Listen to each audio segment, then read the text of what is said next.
नमस्कार दोस्तों, नहरा study hub YouTube channel में आपका स्वागत है।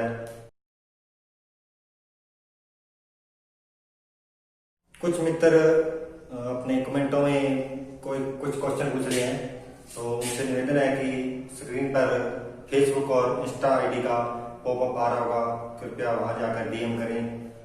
अपने बात कर रहे थे हिंदी की, और हिंदी में अपने विकारी शब्द कर रहे हैं, विकारी शब्दों में अपनी संज्ञा, सर्वनाम और विशेषण कर चुके हैं। आज अपने बात करते हैं दोस्तों क्रिया की, तो चलिए स्टार्ट करते हैं। अपने बात करें दोस्तों क्रिया की, कि किसी काम का करना या होना क्रिया कहलाती है। ये बिल्कुल आसान परिभाषा है दोस्तों, बिल्कुल आसान परिभाषा है, लेकिन इसको समझना उतना ही मुश्किल है दोस्तों। किसी काम का करना या होना, क्या भाव है इसका, कहने का क्या मतलब है इसका, कि किसी काम का करना। मैंने बोला कोई भी चीज़ क्रिया हो रही है, अपने चल रहे हैं तो भी वो क्रिया है। अपने कुछ फेंक रहे हैं, मैंने बोला मैं दौड़ रहा हूँ, तो वो भी एक क्रिया है, ठीक है ना। कोई काम कर रहे हैं, वो भी एक क्रिया है। तो इसी का इन्हीं शब्दों में ये लिखा हुआ है कि जिन शब्दों से किसी कार्य का होना या करना अथवा घटना के पूर्ण होने की सूचना मिलती है, अर्थात घटना के पूर्ण होने की सूचना मिलती है। कि मैंने बोला कि मैं लिख रहा हूँ, तो लिखना एक क्रिया है, और क्रिया के बिना कोई भी वाक्य पूर्ण नहीं हो सकता दोस्तों, ठीक है। तो अपने इसमें बोल सकते हैं कि जिन शब्दों में किसी कार्य का होना या करना अर्थात या घटना के पूर्ण होने की सूचना हमें मिलती है, उसे क्या कहेंगे, क्रिया। इसमें कुछ एक पॉइंट लिखा है दोस्तों, क्रिया के बिना वाक्य पूरा नहीं हो सकता, क्रिया के बिना कभी वाक्य पूरा नहीं हो सकता, ठीक है दोस्तों। क्रिया में क्या क्या चीज़ होती हैं, पहले अपने क्रिया के अपने कुछ उदाहरण पढ़ते हैं। सुरेश खेलता है, राम पढ़ता है, गीता सोती है, ठीक है दोस्तों। एक और उदाहरण लिखूं मैं, राम पुस्तक पढ़ता है, राम पुस्तक पढ़ता है, ठीक है। यहाँ पढ़ना क्रिया होगी, यहाँ खेलना क्रिया होगी, यहाँ पढ़ना क्रिया होगी, यहाँ सोना क्रिया होगी दोस्तों, ठीक है। यही क्रियाएं हैं, कोई भी अपने काम कर रहे हैं उसी को क्रिया बोलेंगे, किसी काम का होना या करना, ठीक है। कोई भी अपने काम कर रहे हैं वो किस में गिना जाएगा, क्रिया में चला जाता है दोस्तों, ठीक है। क्रिया में 3 प्रकार होते हैं दोस्तों, क्रिया में 3 प्रकार होते हैं। पहला होता है कर्ता, दूसरा होता है कर्म, और तीसरा होता है स्वयं क्रिया। तीसरी क्या होती है, स्वयं क्रिया दोस्तों, ठीक है। कर्ता हम स्वयं होते हैं, जो कार्य को कर रहा है उसे क्या कहेंगे, कर्ता। कार्य को करने वाला, जिसे क्या कहते हैं, अपने कार्य को करने वाला। कर्म अपने आगे बढ़ेंगे दोस्तों, ठीक है। और तीसरा होती है क्रिया की अपने बात कर रहे हैं कि जो कार्य हो रहा है उसे क्या बोलेंगे, क्रिया। कर्म थोड़ा सा बता देते हैं अपने, कि अगर किसी चीज़ का प्रभाव, किसी क्रिया का प्रभाव कर्ता पर ना पड़ के किसी अन्य चीज़ पर पड़ जाए तो क्या कहलाता है, कर्म कहलाता है, ठीक है दोस्तों। इसकी आगे अपने बात करेंगे। आगे अपने बात करते हैं दोस्तों कि खेलना क्रिया होगी, पढ़ना क्रिया होगी, सोना क्रिया होगी, यहाँ पढ़ना क्रिया होगी, ठीक है। तो आगे अपने इसकी भेद की बात करें कि इसके कितने भेद होते हैं, तो छोटी कक्षाओं में अपने या जहाँ तक अपने स्टडी कर चुके हैं तो अपने यही सुना है कि इस क्रिया के सिर्फ 2 भेद होते हैं, अकर्मक और सकर्मक, जिसे अपने अकर्मकर और सकर्मकर क्रिया भी कहते हैं, ठीक है दोस्तों। लेकिन क्रिया के अगर अपने थोड़ा और अधिक अध्ययन करें, ठीक है, तो क्रिया के भेद होते हैं जो अपने देखते हैं। क्रिया के 2 भेद होते हैं, मुख्यतः क्रिया के 2 भेद होते हैं। कौन कौन से, पहला तो होती है सरल या मुख्य क्रिया, दूसरा भेद क्या है, व्युत्पन्न क्रिया। अपने अभी तक यही जहाँ तक ही पढ़ा है, सिर्फ यहाँ तक ही पढ़ा है कि क्रिया के सिर्फ 2 भेद होते हैं, अकर्मक और सकर्मक ने। लेकिन थोड़े अधिक अध्ययन करें, अपने थोड़ा गहराई से अध्ययन करें तो क्रिया के 2 भेद, जिनसे आगे इनके भेदों के रूप लिखेंगे। पहले क्रिया के जो भेद हैं, सरल या मुख्य क्रिया, दूसरी व्युत्पन्न क्रिया। ठीक है दोस्तों, अपने पहले बात करते हैं सरल क्रिया की। ठीक है, तो इसके सरल क्रिया के भेद होते हैं। सरल क्रिया में आगे दो भेद होते हैं, उनको कहते हैं अकर्मक क्रिया, दूसरी सकर्मक क्रिया। दूसरी क्या होती है? सकर्मक क्रिया। अकर्मक क्रिया अपनी आगे बात करेंगे दोस्तों, और सकर्मक क्रिया की अपनी आगे बात करेंगे। लेकिन उससे पहले अकर्मक क्रिया के भी अपने थोड़े भेद पढ़ लेते हैं कि कितने भेद होते हैं। अकर्मक क्रिया के दो भेद होते हैं दोस्तों, अपूर्ण अकर्मक। अपूर्ण अकर्मक यानी जो पूर्ण नहीं है, अकर्मक तो है लेकिन वो पूर्ण नहीं है। दूसरी अपनी पढ़ेंगे पूर्ण अकर्मक। पूर्ण अकर्मक, अकर्मक और पूर्ण अकर्मक, ठीक है, इनको एक ही बोला जाता है, और अपूर्ण। ठीक है दोस्तों, अकर्मक क्रिया कितने भेद होते हैं? दो। कौन से? अपूर्ण अकर्मक और दूसरी पूर्ण कर्म अकर्मक। ठीक है, आगे ऐसे ही सकर्मक क्रिया के भी दो भेद होते हैं दोस्तों। आगे ऐसे ही सकर्मक क्रिया के भी दो भेद होते हैं। अपूर्ण सकर्मक, अपूर्ण जो पूरी नहीं है, ठीक है, किसी न किसी शब्द की वो मांग करेगी। ठीक है, आगे पूर्ण सकर्मक यानी जो पूर्ण है, किसी वाक्य की मांग नहीं करेगा, वो वाक्य बिल्कुल पूर्ण होगा। ठीक है दोस्तों, इधर व्युत्पन्न क्रिया दोस्तों, ये है व्युत्पन्न क्रिया। व्युत्पन्न क्रिया के 6 भेद होते हैं। व्युत्पन्न क्रिया के 6 भेद होते हैं। पहला है प्रेरणार्थक क्रिया। प्रेरणार्थक क्रिया जो हमें प्रेरणा देगी, ठीक है, किसी कार्य को करने के लिए। दूसरी पूर्वकालिक, जो पूर्व में क्रिया हो चुकी होगी। तीसरी होगी तात्कालिक। चौथी होगी समासिक क्रिया। पांचवी होगी रंजक क्रिया, और छठी होगी नाम धातु क्रिया। नाम धातु क्रिया इनकी बात दोस्तों बाद में करेंगे। पहले अपनी बात करते हैं अकर्मक क्रिया की। पहले किसकी बात करते हैं? अकर्मक क्रिया की। अकर्मक क्रिया में दोस्तों अपने बात करेंगे वे क्रियाएं जो बिना कर्म के होती हैं। वे क्रियाएं जो बिना कर्म की होती हैं। मैंने यहाँ बताया था दोस्तों, किसी भी वाक्य में 3 फैक्ट होते हैं दोस्तों। कौन कौन से? कर्ता, कर्म और क्रिया। अगर किसी वाक्य में कर्म नहीं है, कर्ता और क्रिया दोनों हैं, तो वो कौन सी क्रिया होगी? अकर्मक क्रिया। बिना कर्म के जो क्रिया होती हैं उनको क्या कहते हैं दोस्तों? अकर्मक क्रिया। उसके बाद अपने बात करते हैं कुछ इसी अकर्मक क्रिया में एक पॉइंट और की, वे क्रियाएं जिन्हें कर्म की आवश्यकता नहीं होती। कर्म की आवश्यकता नहीं होती। वे क्रियाएं जिन्हें स्वयं को कर्म की आवश्यकता नहीं होती, वे बिना कर्म के ही वाक्य को पूर्ण कर देती हैं। ठीक है, वो कौन सी कहलाती हैं? अकर्मक क्रियाएं। इसमें क्रिया का भोग स्वयं कर्ता द्वारा किया जाता है। इसमें जो क्रिया का भोग है वो स्वयं कर्ता द्वारा किया जाएगा। इसमें क्रिया का वो कर्म ना करके कर्ता स्वयं करेगा, तो क्या कहेंगे? उसको अकर्मक क्रिया कहेंगे। इसमें कुछ पर्टिकुलर कुछ क्रियाएं हैं जो हमेशा अकर्मक ही रहती हैं। कुछ मैंने लिखी है यहाँ पे। चलना क्रिया हमेशा अकर्मक रहेगी। फिरना, आना, दौड़ना, भागना, नाचना, सोना, लड़ना, कूदना, हंसना, रोना आदि कुछ और भी क्रियाएं हैं जो हमेशा अकर्मक क्रिया में गिनी जाती हैं। ठीक है दोस्तों, तो इसमें अकर्मक क्रिया में अपने कुछ एग्जाम्पल देखते हैं या कुछ उदाहरण देखते हैं। मैंने बोला हवा चल रही है। हवा चल रही है। क्या चल रही है? हवा। इसमें क्रिया क्या है? चलना। ठीक है, इसमें क्रिया क्या है? चलना। राम आ रहा है। राम आ रहा है। ठीक है दोस्तों, ये तो है कर्ता, कार्य को करने वाला। ये होगी दोस्तों क्रिया, और ये सहायक क्रिया के रूप में गिनी जाती है दोस्तों। ठीक है, राम ने कोई कार्य किया। राम ने कार्य किया क्या? आने का। राम ने कार्य किया आने का, तो उसका जो भार है, जो कार्य हो रहा है, वो खुद स्वयं ही कर रहा है। वो आ रहा है, स्वयं ही आ रहा है, ना कि किसी के द्वारा आ रहा है। वो स्वयं ही आ रहा है। उसके जो कार्य का भार है वो खुद पर ही पड़ रहा है, यानी राम आ रहा है। ठीक है, राम आ रहा है। ठीक है, इसमें कोई कर्म नहीं है। इसमें क्रिया का भाव, क्रिया का भार स्वयं कर्ता पर पड़ रहा है, तो किसमें चली जाएगी? ये अकर्मक में। मोर नाच रहा है। मोर ने क्रिया की, नाचने की, और नाच कौन रहा है? मोर स्वयं। तो किसमें चला जाएगा? वो अकर्मक में। जिस कर्ता का भार, जिस क्रिया का भार कर्ता पर स्वयं पर पड़े, वो किसमें चली जाती है दोस्तों?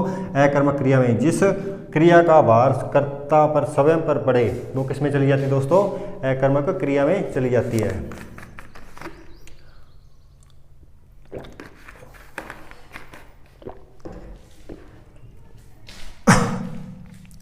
रवि सो रहा है। रवि ने क्रिया की, रवि ने क्रिया की, क्या क्रिया की? सोने की। लेकिन सो कौन रहा है? रवि स्वयं ही सो रहा है, रवि स्वयं ही सो रहा है। तो क्रिया का भार स्वयं रवि पर ही पड़ गया, क्रिया का भार स्वयं रवि पर ही पड़ गया। रेखा करता है, रेखा ने कार्य किया हंसने का, रेखा ने कार्य किया हंसने का, तो वो कौन हंस को रहा है? रेखा स्वयं ही हंस रही है, तो क्रिया का भार किस पे पड़ रहा है? स्वयं कर्ता पे। महेश दौड़ रहा है, महेश ने कार्य किया दौड़ने का, और दौड़ कौन? स्वयं रहा है, तो उसका खुद का दौड़ने का प्रभाव किस पर पड़ रहा है? महेश पर। तो या कहने का भाव है क्रिया का भाव यहाँ कर्ता पर स्वयं पर पड़ता है, ना कि किसी अन्य पर। जिस पर किसी अन्य पर न पड़ के कर्ता का भार, क्रिया का भार स्वयं कर्ता पर पड़ता है, उन्हें क्या कहते हैं? अपने अकर्मक क्रियाएं। दोस्तों जहाँ तक आपको समझ आया होगा दोस्तों, तो अपने आगे बात करते हैं अपूर्ण अकर्मक क्रिया में अपूर्ण अकर्मक और पूर्ण सहकर्मक, उसके बारे में बात करेंगे। पूर्ण सहकर्मक तो अपने पढ़ चुके हैं दोस्तों क्रिया के बारे में, ठीक है। क्रिया में अकर्मक क्रिया के बारे में पढ़ चुके हैं। जिस क्रिया का प्रभाव कर्ता व स्वयं पर पड़ता है वो क्या कहलाती है? अकर्मक क्रियाएं। तो अकर्मक क्रियाएं के अपने दो भेद लिखे थे दोस्तों, अपूर्ण अकर्मक और पूर्ण अकर्मक क्रियाएं, ठीक है दोस्तों। अपने अपने करते हैं। मैंने लिखा पहले अपूर्ण अकर्मक क्रियाएं। अपूर्ण अकर्मक क्रियाएं कौन सी होती हैं? इसमें क्या होता है दोस्तों? कर्ता और क्रिया दो ही, ठीक है। वे क्रियाएं जो किसी पूरे शब्द की मांग करें, ठीक है। अपूर्ण अकर्मक में क्या होगा? वे क्रियाएं जो किसी पूरक शब्द की मांग करेंगी। क्रिया मैंने क्या बोला दोस्तों?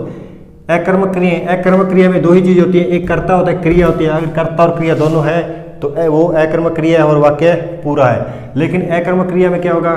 कर्ता भी होगा, क्रिया होगा, लेकिन फिर भी वो एक पूरक शब्द की मांग करेगा, वो वाक्य एक पूरक शब्द की मांग करेगा।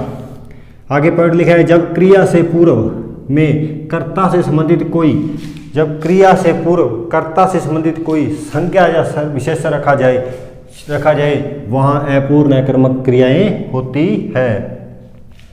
दोबारा फिर गौर कर लेना दोस्तों, अकर्मक क्रियाएं क्या होती हैं? जिसमें कर्ता और क्रिया दो ही चीजें होती है, ठीक है दोस्तों। अब मैंने लिखा राम है, यहाँ कर्ता भी है दोस्तों, कर्ता भी है क्रिया भी है, और है यानी इज, ठीक है। राम कर्ता भी है और क्रिया भी है, लेकिन राम है, क्या आपको वाक्य में पूर्णता का भाव आ रहा है? नहीं दोस्तों, ठीक है। तो राम मैंने लिख दिया, कुछ भी लिख लो अपने, राम अध्यापक है, लिख दिया राम अध्यापक है।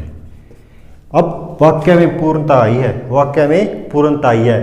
किसी विशेषण या संज्ञा शब्द की मांग करती थी उसने, संज्ञा या विशेषण शब्द की मांग करती थी, ठीक है दोस्तों। अब इसकी जो विशेषता है कि वो अध्यापक है और वाक्य पूर्ण भी हो रहा है।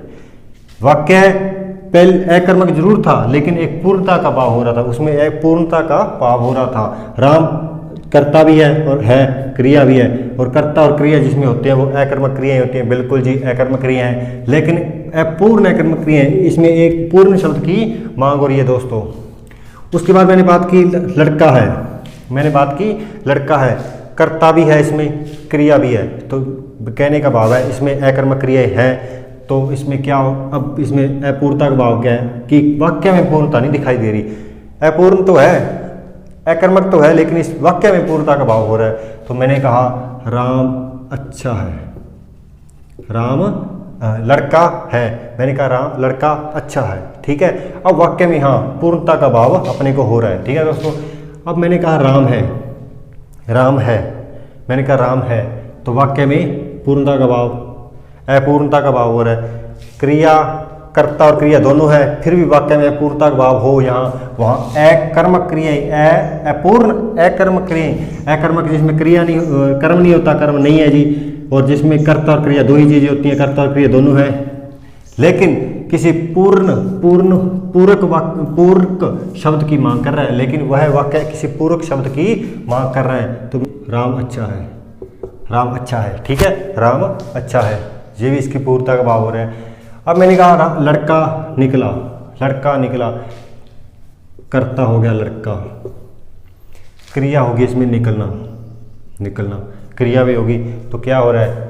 वाक्य अकर्मक वाक्य है, वाक्य अकर्मक है, लेकिन अकर्मक के अपूर्ण है, किसी पूर्ण वाक्य पूर्ण शब्द की मांग कर रहा है, वाक्य किसी पूर्ण शब्द की मांग करेगा। तो मैंने कहा लड़का होशियार है, मैंने कहा लड़का होशियार है, लड़का होशियार है। तो क्या हो गया दोस्तों, ये अपूर्ण था और किसी विशेषण या संज्ञा शब्द की इसने मांग कर ली और मैंने वो विशेषण या संज्ञा शब्द इसमें रख दिया, तो वो किस में चला गया, अपूर्ण में। अपूर्ण था, लेकिन जब मैंने संज्ञा या कोई विशेषण उसके बारे में लिख दिया, यहाँ रख दिया, तो किस में चला गया, वो पूर्ण अकर्मक में चला गया। ठीक है दोस्तों, अब ये पूर्ण हो गए। ठीक है दोस्तों, यहाँ तक आप समझाया आपके कि वाक्य में कर्ता भी है, क्रिया भी है, लेकिन फिर भी वाक्य एक पूरक शब्द की मांग करेगा जिससे वह वाक्य पूरा होगा। ठीक है दोस्तों, आगे अपनी बात करते हैं पॉइंट नंबर 2 की।